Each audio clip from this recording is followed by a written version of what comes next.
जम्मू कश्मीर के शोपियां में आतंकियों के लिए काल बनी है सेना। आतंकियों के साथ हुई मुठभेड़ में सेना से 4 आतंकियों को मार गिराया है। अगर बीते 4 दिनों की बात करें तो सुरक्षा बलों ने अब तक 4 दिनों के भीतर 13 आतंकी मारे हैं।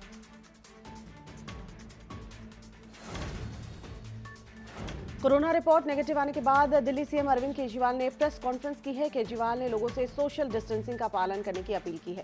केजरीवाल ने कहा है, हमने फैसला किया था कि दिल्ली के सरकारी और प्राइवेट अस्पतालों में सिर्फ दिल्ली के लोगों का इलाज होगा, पर इस फैसले को एलजी साहब ने पलट दिया।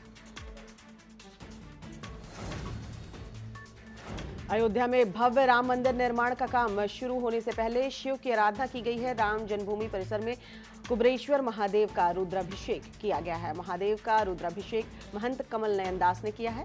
वहीं रुद्राभिषेक के बाद रामलला की आरती भी की गई। गौकशी पर योगी सरकार ने बड़ा फैसला लिया है। गौवध निवारण के लिए अध्यादेश को कैबिनेट ने मंजूरी दे दी है, जिसके साथ ही अब गौ हत्या करने पर 10 साल की जेल और 5 लाख रुपए तक के जुर्माने का प्रावधान है। 69,000 सहायक शिक्षक भर्ती आंसकी मामले पर आज फैसला आएगा। इलाहाबाद हाईकोर्ट की लखनऊ बेंच आज फैसला सुनाने वाली है। 8 जून को कोर्ट ने फैसले को सुरक्षित रख लिया था। चारधाम यात्रा पर देवस्थानम बोर्ड ने बड़ा फैसला लिया है। चारधाम यात्रा स्थानीय लोगों के लिए खोल दी गई है, जिसके तहत चमोली, रुद्रप्रयाग और उत्तरकाशी के लोग ही चारधाम यात्रा कर सकते हैं। डीएम अपने स्तर पर सीमित संख्या में श्रद्धालुओं को आने की अनुमति देंगे। चारधाम यात्रा में किसी भी बाहरी को दर्शन करने की इजाजत नहीं होगी। यूपी के प्रवासी मजदूरों की मदद के लिए अमिताभ बच्चन ने हाथ बढ़ाया है। बच्चन ने प्रवासी लोगों को घर पहुंचाने के लिए 6 फ्लाइट्स बुक की है। ये फ्लाइट्स आज और कल वाराणसी, लखनऊ और गोरखपुर जाएंगी। दुनिया भर में लगातार कोरोना का आंकड़ा जो है वो बढ़ता जा रहा है। दुनिया में 73,36,000 के पार कोरोना का आंकड़ा पहुंच गया है। वहीं मरने वालों की संख्या 4,14,000 से ज्यादा है, जबकि 36,17,000 से ज्यादा लोग अब तक कोरोना से ठीक भी हुए हैं। देश में कोरोना मरीजों की संख्या बढ़कर 2,76,583 हो गई है। देश में 24 घंटे में कोरोना के 9,985 नए केस सामने आए थे। 24 घंटे के भीतर की बात करें तो 279 लोगों की मौत हुई है। देश में कोरोना के अब तक 1,35,205 मरीज ठीक हुए हैं और कोरोना संक्रमण की वजह से अब तक 7,745 लोगों की मौत हो चुकी है। देश में कोरोना के अब तक 1,33,632 एक्टिव केस बताए जा रहे हैं। यूपी में कोरोना मरीजों की संख्या बढ़कर 11,335 हो गई है। साथ ही कोरोना से अब तक 301 लोगों की मौत हो चुकी है। यूपी में कोरोना के 6,669 मरीज ठीक हुए हैं, तो वहीं कोरोना के एक्टिव मामलों की संख्या अब तक 4,365 पहुंच गई है। उत्तराखंड में लगातार कोरोना का आंकड़ा बढ़ता जा रहा है। देवभूमि में 1,537 लोग कोरोना पॉजिटिव पाए गए हैं। वहीं अब तक 755 लोग ठीक भी हुए हैं।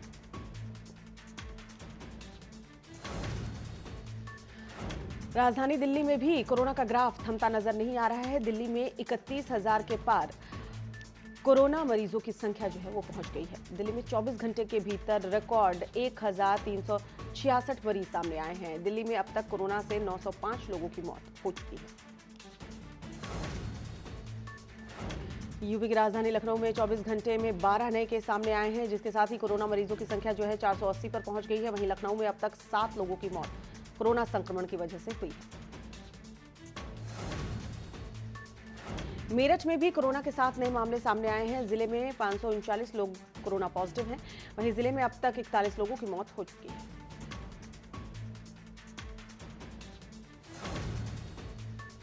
ताजनगरी आगरा में भी 11 नए लोगों में कोरोना के लक्षण सामने आए हैं, जिसके साथ ही मरीजों की संख्या 991 पहुंच गई है। वहीं आगरा में 882 लोग ठीक भी हुए हैं, जिसके साथ जिले में अब कोरोना के 116 एक्टिव केस हैं। बदायूं में गाजियाबाद से रिश्तेदारी में आए कोरोना संक्रमित के इलाज के दौरान मौत हो गई। मरीज के कोरोना संक्रमित मिलने पर उसे बरेली के राम मूर्ति मेडिकल कॉलेज में भर्ती करवाया गया था। देहरादून पुलिस में कोरोना की दस्तक नजर आई है। पुलिस का सिपाही कोरोना पॉजिटिव पाया गया है, जिसके बाद पुलिस विभाग में हड़कंप मचा हुआ है। पुलिस सब्जी मंडी पर तैनात था।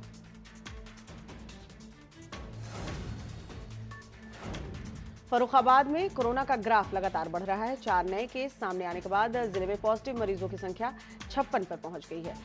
अब तक 26 मरीज ठीक होकर डिस्चार्ज भी किए जा चुके हैं।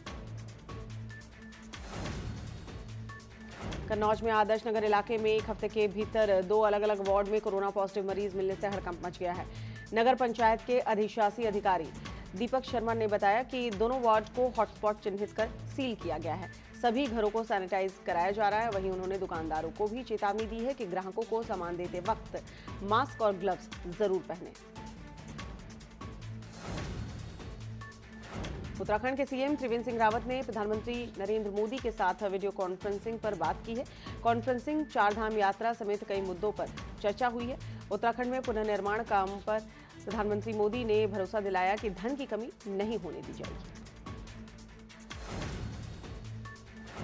अनलॉक 1 के दौरान देश प्रदेश में मठ मंदिर जनता के लिए खोल दिए गए हैं। ऋषिकेश में भी करीब 2.5 महीने के बाद मंगलवार को त्रिवेणी घाट पर श्रद्धालुओं के लिए गंगा आरती शुरू हुई। गंगा आरती के दौरान श्रद्धालु सोशल डिस्टेंसिंग के नियमों का पालन करते नजर आए। करीब 2.5 महीने के बाद गंगा आरती में शामिल होकर श्रद्धालु खुश दिखे। थर्मल स्क्रीनिंग के बाद ही श्रद्धालु आरती में प्रवेश कर सकते हैं। उत्तराखंड में हल्की बारिश का दौर जारी है। 12 जून से प्रदेश में प्री मानसून की एंट्री हो सकती है। कुमाऊं में मौसम विभाग ने भारी बारिश की चेतावनी दी है। वहीं गढ़वाल की बात करें तो हल्की बारिश हो सकती है। मेरठ में आरएसएस के जिला प्रचारक पर बदमाशों ने जानलेवा हमला किया है। प्रचारक सचिन कुमार अपने बाइक पर मुरादाबाद से मेरठ आ रहे थे। रास्ते में बदमाशों ने लूट की नीयत से उन पर गोली मार दी। फिलहाल उन्हें गंभीर हालत में अस्पताल में भर्ती करवाया गया है। झांसी के मऊ रानीपुर तहसील के ग्राम धवाकर में एक किसान ने आर्थिक तंगी के चलते आत्महत्या कर ली। किसान का शव कमरे में फंदे पर लटका हुआ मिला। आनन फानन में परिजन किसान को स्वास्थ्य केंद्र ले गए, जहां डॉक्टरों ने उसे मृत घोषित कर दिया। वहीं किसान की मौत से परिजनों का रो रो कर बुरा हाल है। अमेठी में मोहनगंज पुलिस को बड़ी सफलता हाथ लगी है। पुलिस ने हार्डवेयर कारोबारी की हत्या का खुलासा किया है। पुलिस ने चेकिंग के दौरान शातिर लुटेरों को गिरफ्तार किया है, जिनके कब्जे से 18,230 रुपए बरामद किए गए हैं। आरोपी 1 महीने पहले कारोबारी की हत्या कर दुकान से रुपए लूटकर फरार हो गया था। काशीपुर में युवक ने महिलाओं को हॉकी से दौड़ाकर पीटने का मामला सामने आया है। फिलहाल पीड़िता की शिकायत पर पुलिस ने युवक को हिरासत में ले लिया है। इंसानियत को शर्मसार करने वाला ये वीडियो वायरल हो रहा है। कन्नौज के जलालाबाद में भीषण हादसा हुआ है। हादसे में टूरिस्ट बस और डीसीएम में जोरदार टक्कर हुई है, जिसमें एक ही परिवार के 12 लोग घायल हुए हैं। 4 लोगों की हालत नाजुक बताई जा रही है। राजधानी दिल्ली में भलसावा डेयरी इलाके में मारपीट का वीडियो सामने आया है। वीडियो में बाइक सवार युवक बदमाशों ने उस पर हमला कर दिया। हैरानी की बात यह है कि बाइक सवार को बचाने कोई भी राहगीर नहीं आता है। जौनपुर के जलालपुर इलाके में दबंगों ने सब्जी मंडी में दलित व्यापारी की पिटाई कर दी। मामूली विवाद में हुई कहासुनी के बाद दबंगों को गुस्सा आ गया, जिससे कि उन्होंने इस तरह की घटना को अंजाम दिया। लॉकडाउन के बीच बिजनौर में हत्या की घटनाएं लगातार बढ़ रही हैं। खेत में युवक का शव मिलने से इलाके में हड़कंप मच गया। युवक बीती रात खेत में पानी देखने के लिए गया था, जहां उसकी गोली मारकर हत्या कर दी गई। फिलहाल पुलिस ने मामले की कार्रवाई शुरू कर दी है।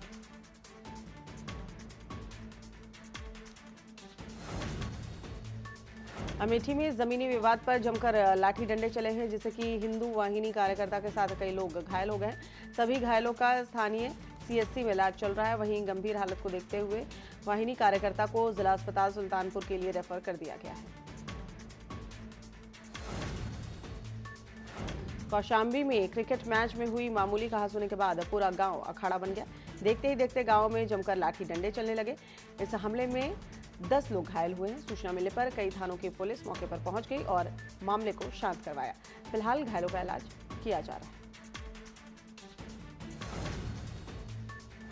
रायबरेली पुलिस ने हाईवे पर लूटपाट करने वाले 3 शातिर लुटेरों को गिरफ्तार किया है। बताया जा रहा है कि पकड़े गए लुटेरे 2 जून को एक शराब की दुकान के सेल्समैन से रास्ते में उसके साथ मारपीट कर रुपए और बाइक लूटकर फरार हो गए थे। घटना के बाद पुलिस ने कई टीम गठित की और लुटेरों की तलाश में जुट गई। पुलिस ने अब 3 शातिर लुटेरों को गिरफ्तार कर लिया है। इसके साथ ही लूट के कुछ रुपए और सेल्समैन से लूटी गई बाइक भी बरामद कर ली गई है। साथ ही इनके पास से तमंचा भी बरामद हुआ है।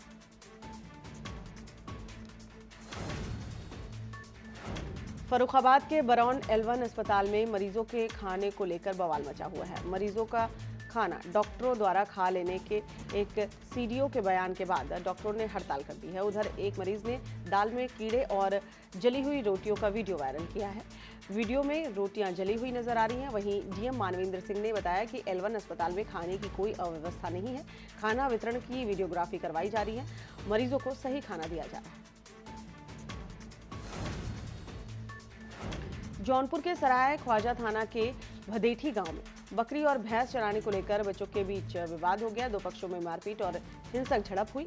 इस दौरान एक पक्ष ने दूसरे पक्ष के आधा दर्जन छप्पर में आग लगा दी। सूचना मिलते ही DM और SP के नेतृत्व में भारी पुलिस संख्या में पुलिस बल घटनास्थल पर पहुंच गए और कड़ी मशक्कत के बाद फायर ब्रिगेड की टीम ने आग पर काबू पाया।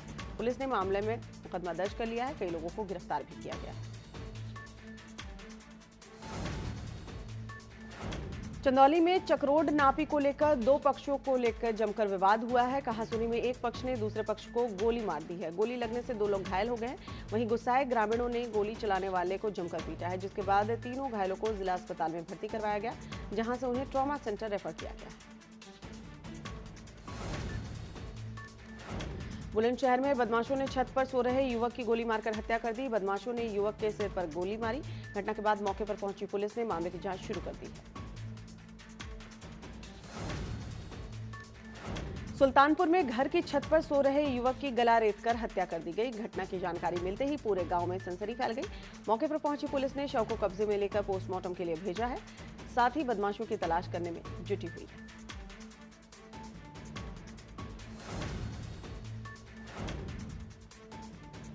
यूपी के एटा में प्रोबेशन कार्यालय के इंटीग्रेटेड चाइल्ड प्रोटेक्शन स्कीम में तैनात 6 संविदा कर्मचारियों को निकाले जाने का मामला सामने आया है। वहीं निकाले गए कर्मचारियों का आरोप है कि बिना सूचना के ही उन्हें निकाल दिया गया। नए कर्मचारियों की भर्ती भी कर ली गई। कर्मचारियों ने DM से मिलकर इस मामले में शिकायत दर्ज करवाई है। वहीं ASDM SP वर्मा ने संविदा कर्मचारियों को निकालने और नए कर्मचारियों को रखने की बात की पुष्टि की है।